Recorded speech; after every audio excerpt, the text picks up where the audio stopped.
नमस्कार, मी विशाल परदेशी. सुरुवात या बुलेटिनमध्ये आपलं सगळ्यांचं स्वागत. जाणून घेणार आहोत आत्ता या क्षणापर्यंत जगाच्या वेगवेगळ्या ठिकाणी नेमकं काय काय घडलंय. चला सुरुवात करूयात.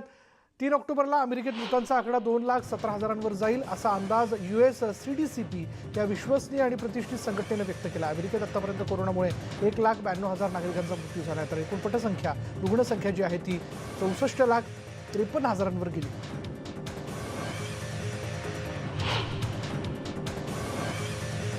अमेरिकेत लेबर डेच्या दिवशी घरी साजरा करण्यात आलेल्या एका पार्टीतील विद्यार्थ्यांना कोरोनाची लागण झालेली. ऑक्सफर्ड पोलिसांच्या माहितीनुसार या लोकांनी मास्कही सुद्धा घातलेला नव्हता आणि कोरोनाच्या काळातील क्वारंटाईनचे नियमही त्यांनी पाळले नसल्याचं त्यांनी सांगितलं. आणि याचा CCTV फुटेजही पोलिसांच्या हाती लागलेला आहे. या पार्टीत 20 जण होते अशी माहिती मिळाली आहे. अमेरिकेतील नंबर 1 रोग संसर्ग तज्ज्ञ डॉक्टर अँथनी फॉची यांनी पुन्हा एकदा अध्यक्ष ट्रम्प यांचा दावा खोडून काढला. कोरोनाची महामारी जवळपास आटोक्यात आली आहे असं ट्रम्प म्हणाले होते, पण तसं काही नाही आहे. दररोज 40,000हून अधिक नवे रुग्ण सापडत आहेत. दररोज जवळपास 1,000 मृत्यू होत आहेत अशा शब्दात डॉक्टर फॉची यांनी वास्तवाची जाणीव करून दिली. मेक्सिकोत कोरोनाचा कहर सुरूच आहे. मेक्सिकोमध्ये मृतांचा आकडा आता 70,183वर गेलेला आहे. अमेरिका, ब्राझील आणि भारतानंतर मृतांच्या आकड्यामध्ये जगात मेक्सिको 4थ्या क्रमांकावर आहे आणि या देशात आजच्या घडीला 6,58,000 कोरोना रुग्ण आहेत. मेक्सिकोत गेल्या 5 महिन्यांपासून बंद असलेली पर्यटन स्थळं आता खुली करण्यात आलेली आहेत. कोरोनाच्या पार्श्वभूमीवर या ठिकाणी फक्त 20% प्रवाशांना सुरुवातीच्या काळात पर्यटन स्थळी प्रवेश दिला जाणार आहे, तर सकाळी 9 ते दुपारी 3 या वेळेतच पर्यटकांना प्रवेश दिला जाईल. पोर्तुगीजमध्ये आता विमानसेवा सुरू करण्यात आलेली आहे. कोरोनाच्या काळात काही महिन्यांपासून ही विमानसेवा बंद होती. आता मात्र कोरोना काळातील शिथिलतेचे नियम पाळत सर्व सेवा सुरू करण्यात येत आहेत. याच पार्श्वभूमीवर प्रवाशांनी विमानतळावर गर्दी केली होती. मास्क तसंच सुरक्षेच्या दृष्टीने आवश्यक असलेल्या नियमांचा लोकांनी पालन केल्याचंही दिसून येत होतं. दरम्यान प्रवासानंतर प्रवाशांना 14 दिवसांचा सेल्फ क्वारंटाईन नियम जो आहे तो लागू करण्यात आलेला आहे. पेरूच्या राष्ट्राध्यक्षांनी कोरोनाच्या पार्श्वभूमीवर कोरोनाच्या लसीसंबंधीचा आढावा घेतला आहे. शुक्रवारी झालेल्या बैठकीत कोरोनावरील लसीची चाचणी पेरू आणि चिनी शास्त्रज्ञांनी ते घेणार असल्याची माहिती दिलेली आहे. सध्या या लसीच्या चाचणीचा 3रा टप्पा या भागात पार पडतोय. दरम्यान पेरूमध्ये या आठवड्यात 6,000 लोकांना कोरोनाची लागण झाली.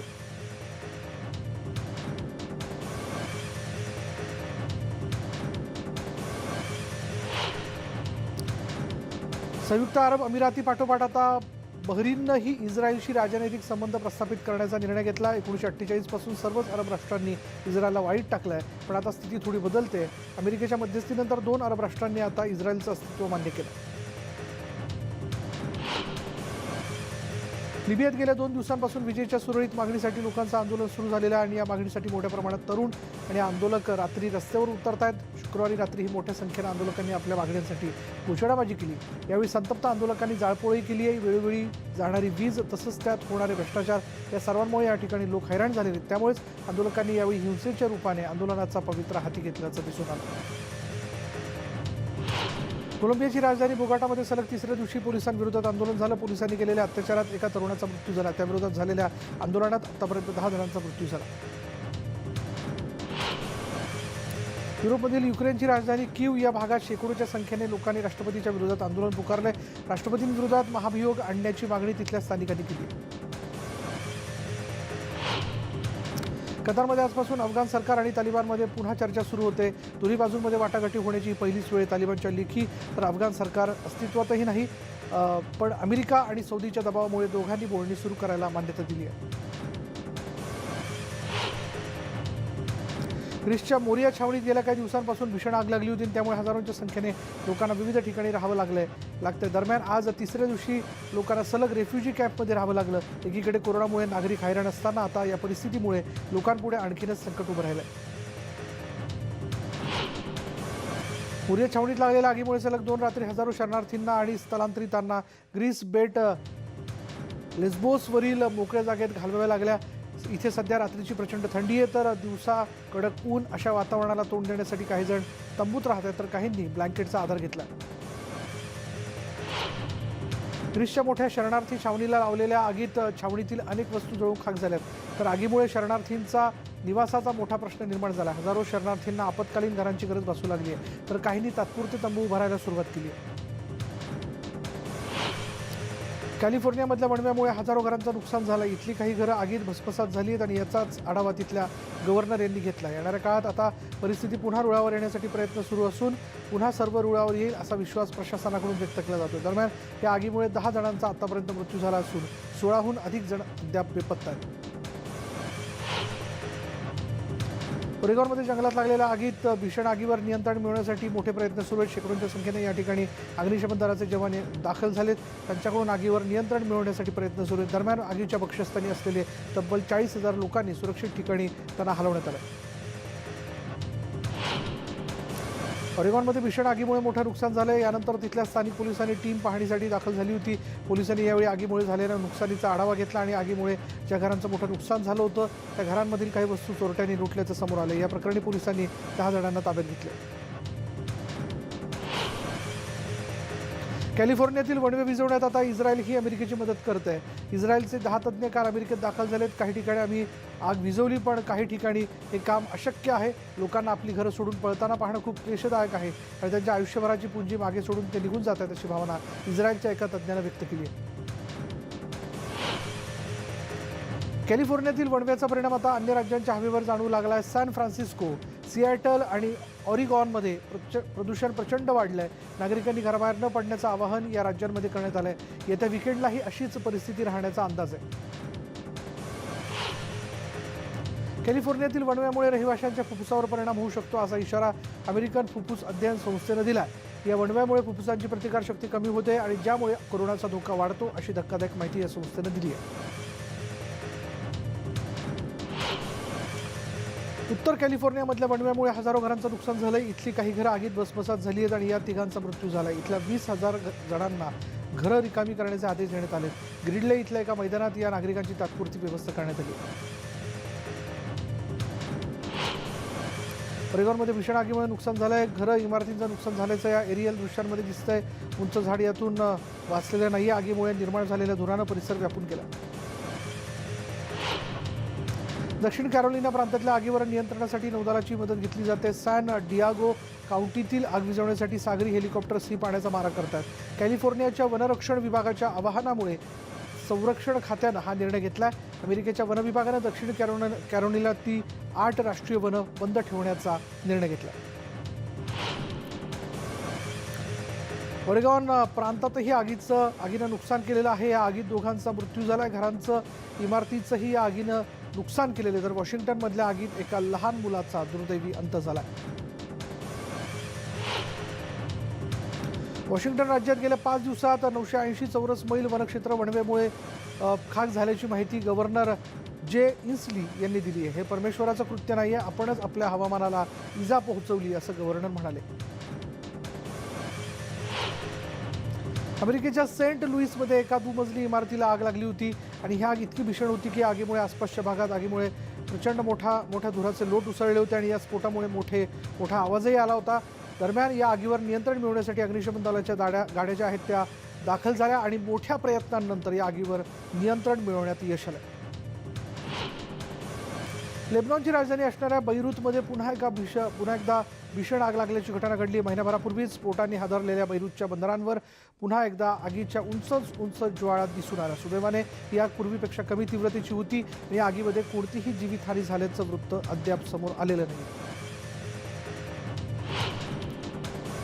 बैरूतमध्ये पुन्हा एकदा भीषण आग लागल्याने चांगलंच नुकसान झालं आणि या स्फोटामुळे 200 जणांचं आयुष्य उद्ध्वस्त झालंय. या आगीवर नियंत्रण मिळवण्यासाठी हेलिकॉप्टरची मदत अग्निशमन दलाला घ्यावी लागली. दरम्यान या आगीची ही धक्कादायक दृश्यही समोर आली आणि या आगीमुळे या ठिकाणी मोठं नुकसान झालं. बैरूतमध्ये झालेला स्फोट आणि त्यानंतर लागलेल्या आगीला महिना उलटला आणि या स्फोट आणि आगीतील पीडित महिन्याभरापासून अनेक समस्यांचा सामना करतात. त्यातच त्यांच्यामध्ये वेगळीच दहशत पसरली आहे. पीडित राहत असलेल्या ठिकाणी संरक्षण देण्याची मागणी पीडितांनी केली आहे.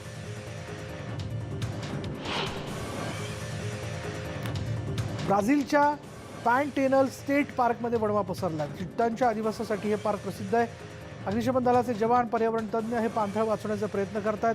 जैवविविधतेसाठी हा परिसर ओळखला जातो. आगीपासून बाकीच्या अधिवासाचा बचाव करण्याचे प्रयत्न केले जातात.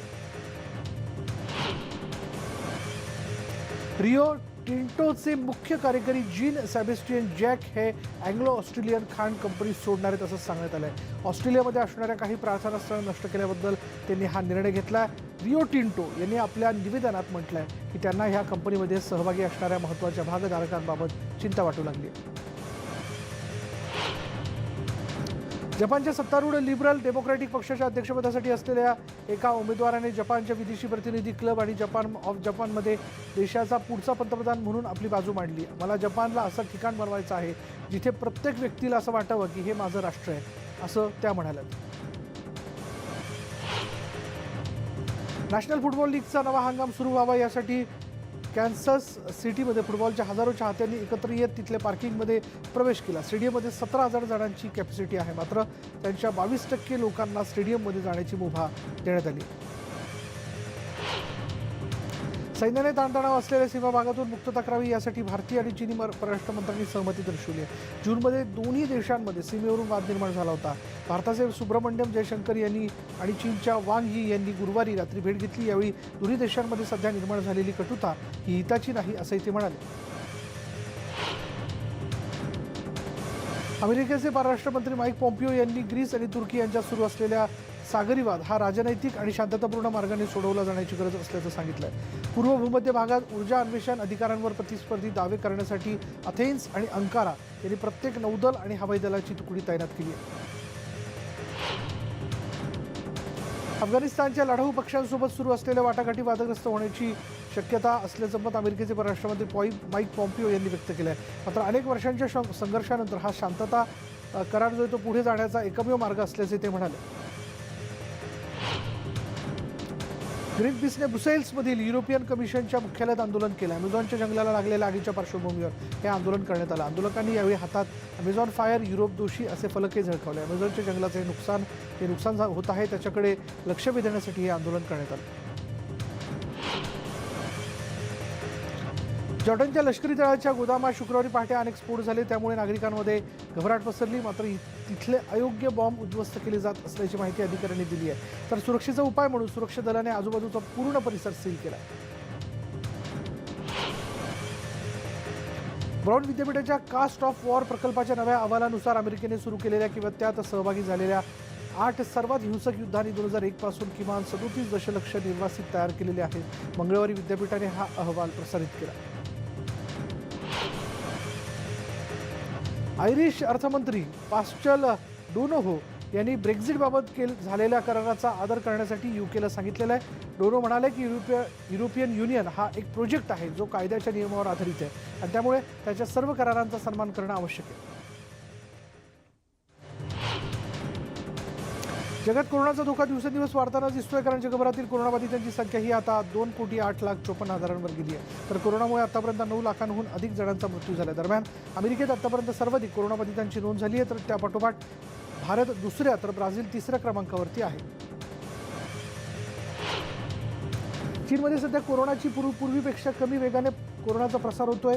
काल बाहेरून आलेल्या 15 जणांना कोरोनाची लागण झाली, तर चीनमधल्या एकाही जणाला कोरोनाची लागण झालेली नाही. चीनच्या आरोग्य विभागाकडून ही माहिती देण्यात आली आहे. शांघाय आणि गुंडॉग प्रांतातील लोकांना या ठिकाणी कोरोनाची लागण झालेली आहे. तर कोरोनामुळे काल एकही मृत्यू झालेला नाही आहे. तर काल कोरोनामुळे बरे झालेल्या 19 जणांना घरी पाठवण्यात आले.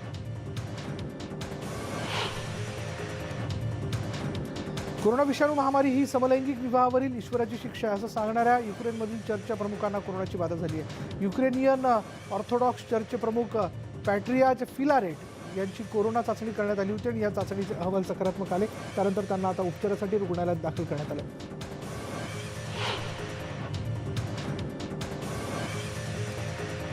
नेपाळमध्ये कोरोना व्हायरसचा प्रतिबंधात्मक उपाययोजनांसंदर्भात सरकार योग्य उपाययोजना करत नसल्याचा संताप व्यक्त करण्यात येतोय. याच्याच निषेधार्थ तरुणांनी सरकारच्या विरोधात निदर्शनं केली.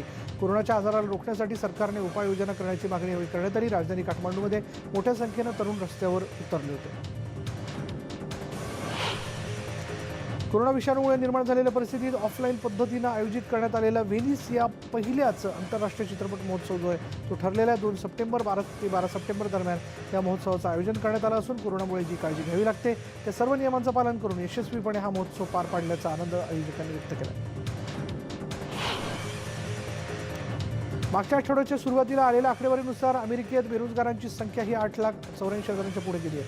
कोविड विषाणूच्या काळामुळे अमेरिकेतील बेरोजगारांची संख्या दिवसेंदिवस वाढताना दिसते. पुढच्या काही काळामध्ये ही संख्या आणखी वाढत जाण्याची शक्यता निर्माण झाली आहे. हंगेरीमध्ये 718 नव्या कोरोना रुग्णांची भर पडली आणि ही आकडेवारी देशातील आजवरची सर्वोच्च आकडेवारी असल्याचं तिथल्या प्रशासनानं सांगितलं. गेल्या काही दिवसात इथल्या प्रशासनानं कोरोना रोखण्यासाठी प्रयत्न केले, मात्र ते फार अपुरे असल्याचं समोर आलं आणि त्यामुळे आता नव्यानं इथलं प्रशासन कोरोनाशी लढण्याकरता कामाला लागलंय. फ्लोरिडामध्ये आता पुढच्या आठवड्यापासून बार खुले करण्याची परवानगी देण्यात आली आहे, पण सध्या तरी फक्त 50% लोकांनाच बारमध्ये प्रवेश दिला जाणार आहे. कोरोनाच्या पार्श्वभूमीवर सुरक्षेच्या दृष्टीने हे नियम लागू करण्यात आलेला आहे आणि त्यामुळे फ्लोरिडामध्ये आता लोकांनी कोरोनासोबत जगण्याची तयारी केली असल्याचं दिसतं. रोमानियामध्ये अजूनही कोरोनाचा धोका कमी झालेला नाही आणि रोमानियामध्ये सध्या कोरोनाबाधितांच्या आकड्याने 1 लाखांचा टप्पा गाठला आहे. तर कोरोनामुळे बरे होण्याचं प्रमाणही या ठिकाणी वाढलेलं नाही आहे. कोरोनामुळे रोमानियामध्ये आतापर्यंत 4,000पेक्षा जास्त लोकांचा मृत्यू झाला आहे. त्यामुळे लोकांमध्ये भीतीचं वातावरण निर्माण झालं आहे.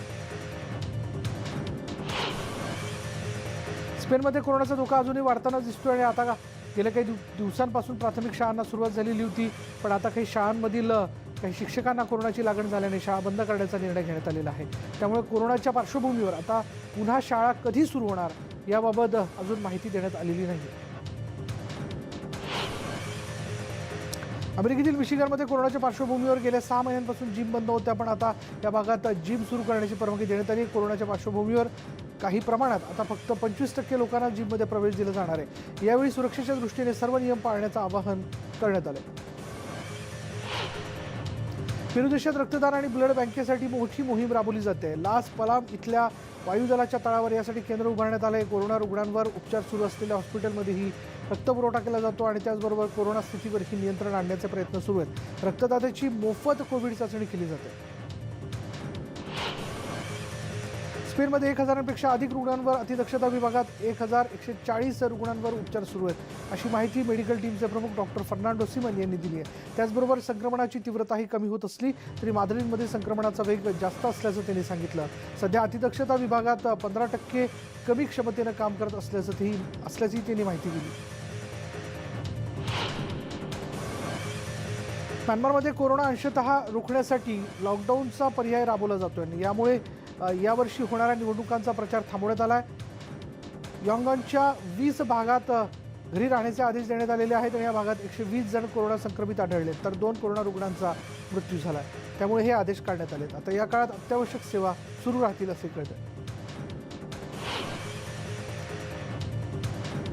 गुरुवारी जर्मनीत साधारण 1,892 कोरोना रुग्णांची नोंद झाल्याची माहिती संसर्ग नियंत्रण कक्षाने दिली. कोरोना संक्रमितांची एकूण संख्या 2,55,366 वरती जाऊन पोहोचली आहे, तर 9,341 कोरोना रुग्णांचा मृत्यू झाला. काही कार्यक्रमांमध्ये नागरिक एकत्र आल्यानं कोरोना संक्रमणाचं प्रमाण वाढल्याची माहिती रॉबर्ट कोच इन्स्टिट्यूटने दिली आहे. मार्चपासून जुलैपर्यंत कोरोना संक्रमणाचा वेग मंदावला होता, त्यानंतर हा वेग वाढला आणि गेल्या आठवड्यात हे प्रमाण काहीसं कमी झाल्याची माहितीही या इन्स्टिट्यूटने दिली आहे.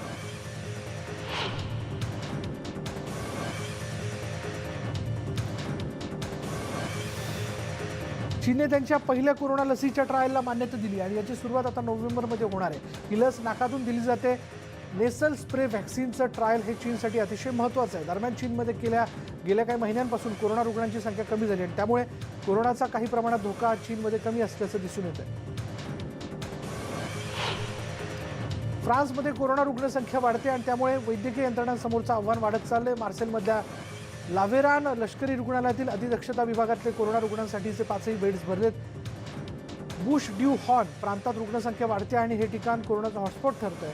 इथले अतिदक्षता विभागातले कोरोना रुग्णांसाठीचे बेड्स मंगळवारीच भरले आणि गेल्या महिन्यापेक्षा इथली रुग्णसंख्या दुपटीनं वाढली आहे. कोरोनाच्या वाढत्या प्रादुर्भावामुळे इंडोनेशियाची राजधानी जकार्तामध्ये पुन्हा एकदा लॉकडाऊन जाहीर करण्यात आलेला आहे. या ठिकाणी फक्त आता अत्यावश्यक सेवा सुरू राहणार आहेत, तर नॉन इसेन्शियल सर्व्हिसेसमधील लोकांना वर्क फ्रॉम होम दिलं गेलं आहे. जकार्तामध्ये दुसरीकडे हॉस्पिटलमध्येही बेड्स आणि इतर सुविधांचा अभाव असल्याने दिवसेंदिवस कोरोनाबाधितांची संख्या चांगलीच वाढली आणि त्यामुळे सरकारकडून पुन्हा लॉकडाऊनची घोषणा केली गेली आहे. अमेरिकेत सध्या निवडणुकांचे वारे वाहू लागले, त्यामुळे डोनाल्ड ट्रम्प विविध ठिकाणी रॅली कोरोनाच्या काळात करताना दिसत आहेत. आणि छोटेखानी सभा ते घेतात, मात्र त्यांची नेवाडा इथे होणारी जी रॅली आहे ती रद्द करण्यात आली। एकाच वेळी 50हून जास्त लोक या भागात येणार असल्याने ही रॅली जी आहे ती रद्द करण्याचा निर्णय घेण्यात आला।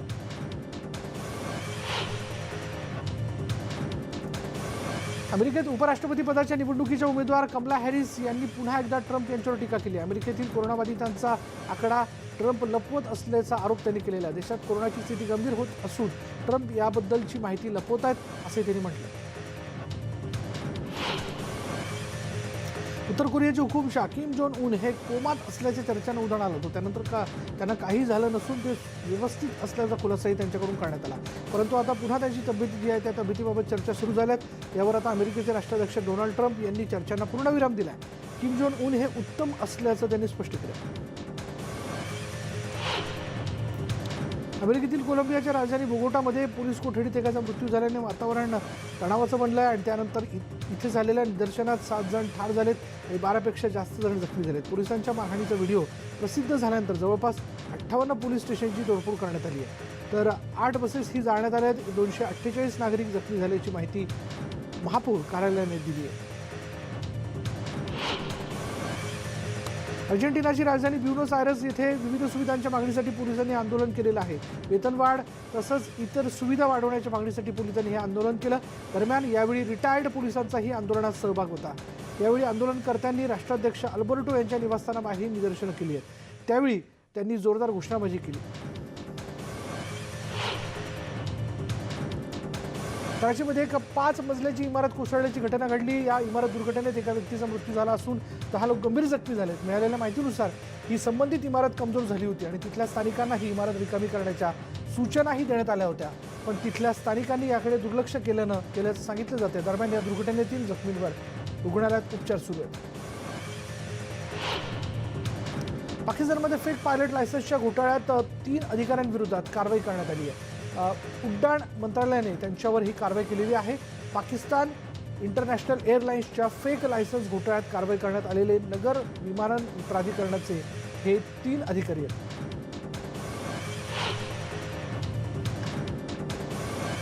चीनच्या दिग्गज टेक कंपनी हुआईने गुरुवारी आपल्या कंपनीच्या ऑपरेटिंग सिस्टीमची नेक्स्ट जनरेशन 2.0चं अनावरण केलं। मागील वर्षी कंपनीने लॉन्च केलेलं 1.0 या ऑपरेटिंग सिस्टीमच्या तुलनेमध्ये नवीन सिस्टीम अधिक दर्जेदार असणार आहे। 2021च्या सुरुवातीपासून नवी ऑपरेटिंग सिस्टीम कंपनीच्या सर्व मोबाईलमध्ये अपडेट करण्याचं टार्गेट आहे।